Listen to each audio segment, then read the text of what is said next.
Well, good morning. It is... My windows are locked. There it goes. It is Monday. Still not moved out. Busting booty, getting real close. I was exhausted yesterday. I was so sad I couldn't get it done yesterday. It is 59 degrees. I just changed from shorts to pants. Ooh, somebody got a flat tire over there.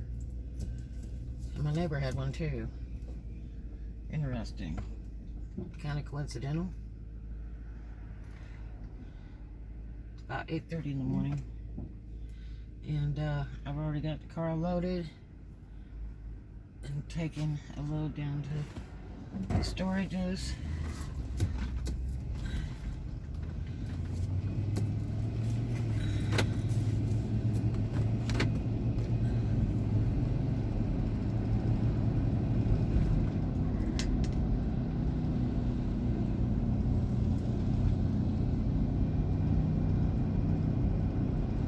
So I've got a wrought iron outdoor set that's real neat that I put online to sell, and I've got it down to like 15 bucks right now. The mission's not taking donations except for Thursday through Saturday, and I don't feel like moving it to storage and then moving it back. And I really don't like storing anything with glass. I had problems with that when I lived out by Memphis, and with the winters and everything. I went into one of my storages and I had a big piece of glass in there, and I went to touch it and it just shattered in a million pieces because it was too cold. So I'm just not a big fan of glass and storage. Now, I didn't have that one wrapped. Now I've learned my lesson with pictures and glass that you take and put a cardboard box on it and then tape it together and then pray really a lot. But it's a hassle to move it unless you've got a glass moving truck. It's better just to cut it loose, and it's a shame because the glass to this table is a big beveled edge glass, which is more expensive and hard to come by, and I could use it for anything. Look at this bozo. Get that stuff back, you stupid.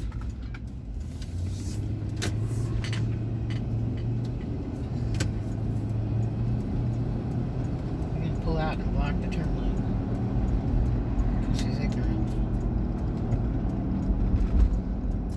But anyway, yeah, so let's see, story for the day. I moved to Oklahoma from California, and it was definitely different. Food was definitely different, and I'm not Southern. And so when I had to transfer my hair license from California, they sent me back to school because they deduct from board to board, and the hours were higher in Oklahoma than they were for California. So I had to go back to school. I don't know, it was 3 or 6 months, something, so I could move my hair license. And what a trip. So, you know, they liked all these older Southern women. We only had about 3 guys in our class, I think. One or 3, something like that. And they do not accept gay at all in Oklahoma. They're really horrible about that. So if you're gay, don't think about moving to Oklahoma because they're not very nice. I had a gay hairdresser work for me that was the best in the West. And my customers were horrible, talking about how I had a gay guy working there. And it's not what you are in your sexual preference, it's how you do your job. And he is the best. He was better at an updo than me. And I liked having him there because I didn't want to do any updos. They took too long. The older ladies want to sit and talk. I'm not making any money because it takes forever to do their hair on an El Cheapo service. So, you know, a wash and a set and a comb out, it's just a waste of my time. But Charles Darling was excellent with updos. And he could handle all of it, and the women just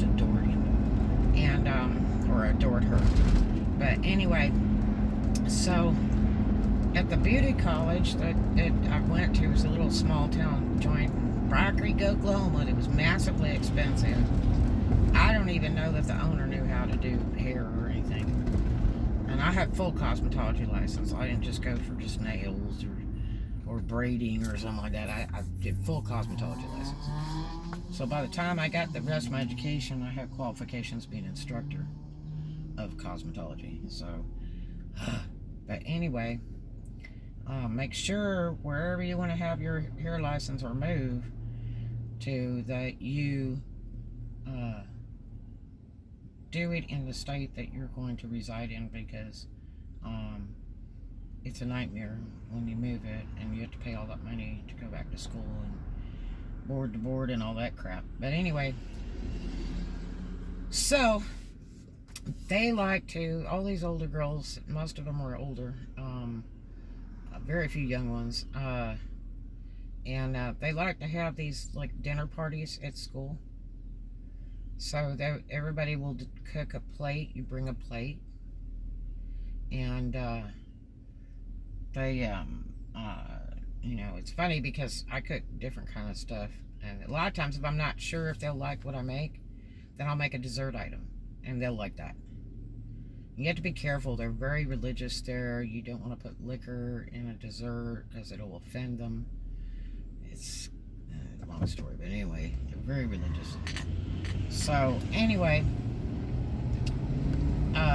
we were having this, you know, dinner party thing, I call it, at school one day, and everybody brought a plate, and you know, we still had to work, you know, doing patrons and stuff. But the thing is that we had to eat too, you know, so, you know, everybody kind of run in the back. We had big tables put together, and we'd set up food, and everybody'd go back there when they had a break and go eat like it was a normal salon type thing. So, anyway, this girl, Kay, her real name is Kanda Bias. She's a short, little, dark-headed girl, and she was kind of interesting. Very country. How about if I say that? Very country.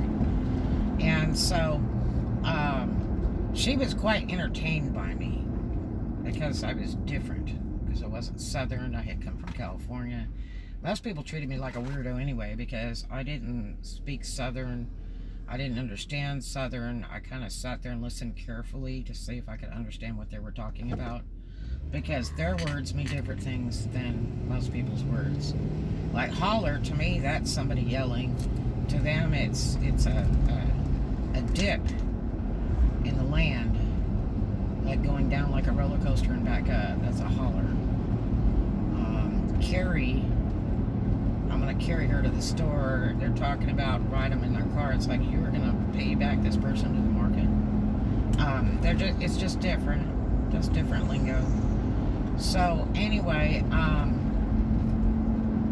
we had all this food, and Kanda Bias K, had this crock pot back there, and it looked kind of interesting. It was kind of like a soup stew thing. Always ask what it is before you go to eat it. I'm telling you, in the South, you've got to ask. There's some things I would just rather not eat. You know what I mean? And maybe it's good for you, but not for me. So I went up front to her station. I said, "Hey, Kay," I said, "what is?" They said, "That's yours in the crock pot. What is that?" And she answers with, "Surprise stew. You should try it." And I was like, "Okay, well, what's in it?" She says, "That's a surprise." And I was like, "Okay, great, thank you."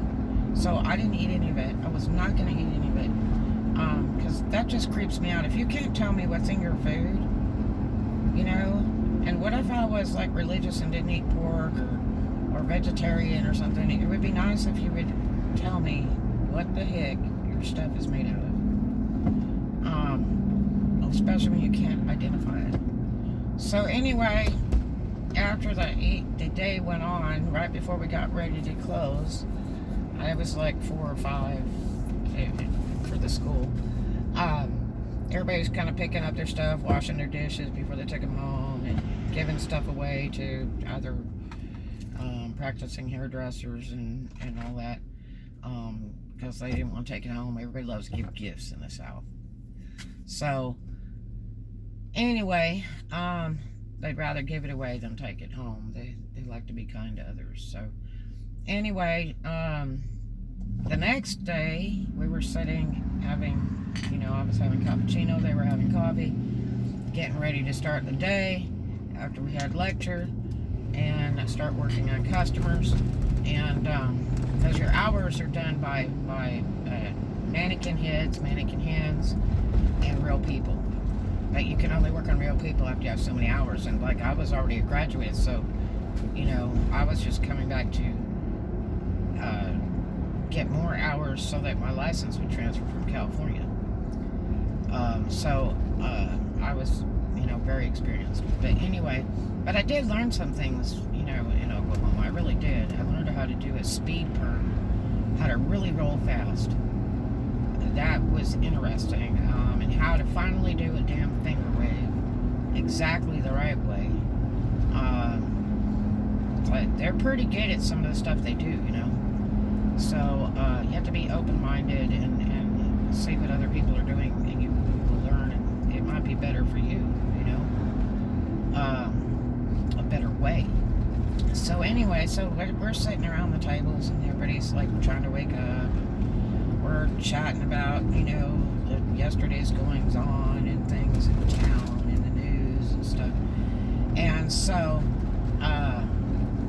Kay says, "Hi, did you get some of my surprise stew?" And I'm like, "Oh yes, thank you so much." And everybody's like, "Yeah, that was really good."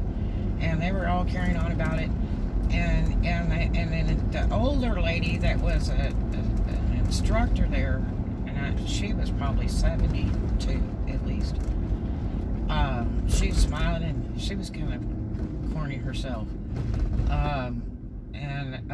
She says, "Well, Kay, what all did you put in that stew? Because that was damn good." And Kay was talking, and she had put some wild animal, a skunk or some damn thing. I forget what it was. And everybody's like, "Yeah, I like that. That was really good." And da, da, da, da. And I'm just sitting there, and I'm like, man, I'm glad I didn't eat that sucker. Ugh.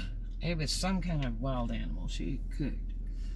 But then when I got my shop, my salon, in Bright Creek, Oklahoma, I opened it as soon as my license transferred. Big, beautiful salon. And so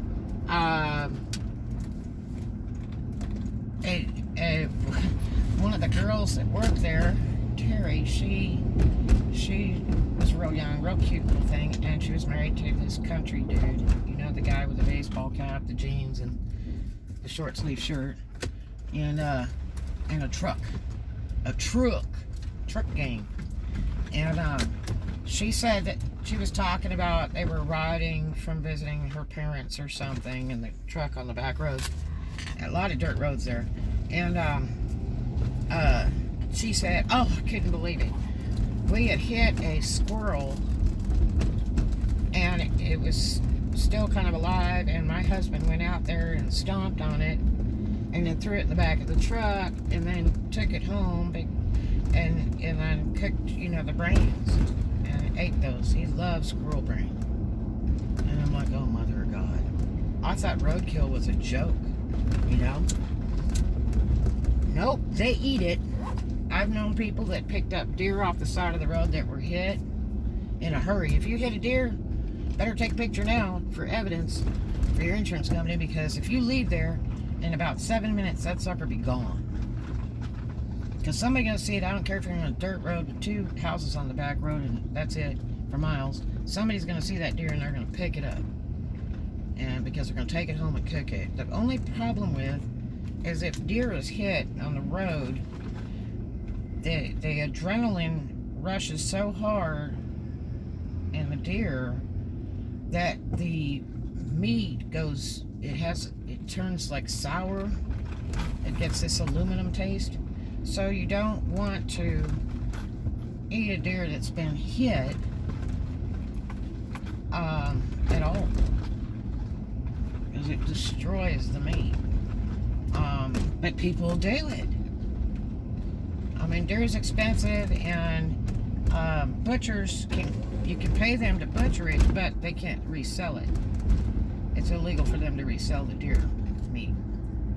I don't know exactly why, but deer meat is the best meat in the world. I'm going to tell you, deer meat is really good for your heart. It has 0 grease in it. It's completely lean, and you know, you can grind it up and make it into hamburger. You can make deer steaks, sausage.